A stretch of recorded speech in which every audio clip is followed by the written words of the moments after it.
Moi, je vous parle de l'océan et de cités flottantes. Je serai un habitant de la mer, un mérien. Et oui, comme on sera de plus en plus de milliards sur Terre, faudra trouver un peu de place. Demain vivra-t-on dans des villes ultra connectées, des smart cities avec des capteurs partout qui permettront de calculer tout ce qui concerne l'environnement, mais aussi les transports, la sécurité, les communications, voire même l'eau. Des villes dites intelligentes, plus faciles et plus agréables à vivre. À Lyon, un Living Lab s'est spécialisé dans le domaine, il s'appelle Tuba, le Tuba Expérimentation Urbaine. On en parle tout de suite avec Laetitia Rancurel, la directrice générale de Tuba. Laetitia Rancurel, bonjour. Bonjour France Live. Alors, le Tuba Expérimentation Urbaine, précisément, c'est un lieu qui est ouvert à tous, où il y a actuellement 40 expérimentations en cours. Est-ce que vous pouvez nous donner 2-3 exemples pour qu'on comprenne bien de quoi il s'agit à Tuba ?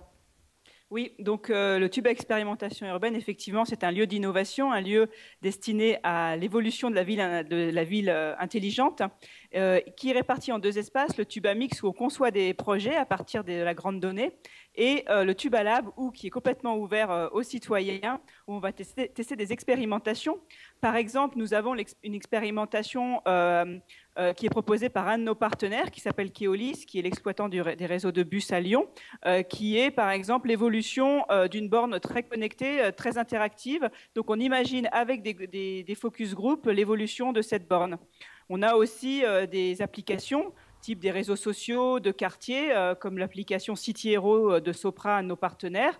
L'objectif, c'est que le citoyen, lorsqu'il rentre dans le Tuba Lab, reparte avec l'application et la teste et revienne nous donner son impression et nous, on imagine l'évolution future.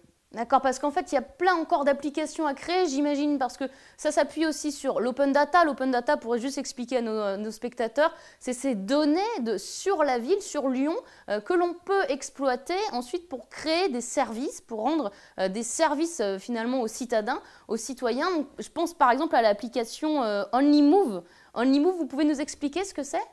Oui, donc OnlyMove est basé sur de la donnée, effectivement, cette grande donnée urbaine. Donc là, en l'occurrence, c'est de la donnée de trafic qui est ensuite, bien évidemment, répertoriée sur une carte et donne des indications sur le trafic à une échelle du Grand Lyon.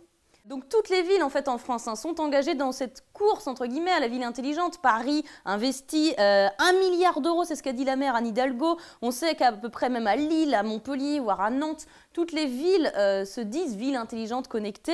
À Lyon, c'est quoi votre spécialité dans ce domaine-là À Lyon, c'est tout d'abord de s'être investi très tôt sur une stratégie et une d'ouverture des données, ce qui a donné lieu à la plateforme Data du Grand Lyon.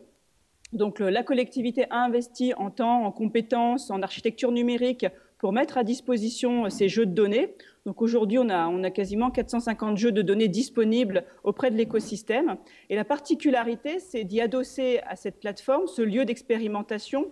Et la particularité de Lyon, c'est de coproduire, de co-construire cette ville intelligente avec les citoyens dans cette dynamique de venir tester pendant le processus d'innovation ces expérimentations, ces nouveaux services avec donc les citadins, les citoyens.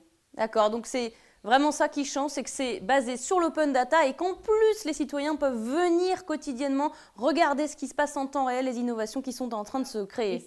Voilà. Et ces données proposées aujourd'hui par la collectivité peuvent être enrichies, notamment par les partenaires qui font partie de l'aventure Tuba et qui étaient là à l'origine, donc des partenaires privés comme SFR, Veolia, EDF, ERDF, Keolis et Sopra, qui enrichissent ces données publiques de données privées.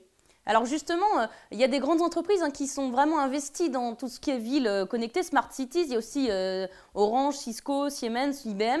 Est-ce que, même de manière générale, pas forcément à Lyon, mais il n'y a pas un risque que ces innovations, en fait, que ces grands groupes prennent un peu la mainmise, en fait, mettent la mainmise prennent le pouvoir sur la ville et sur nos données à nous?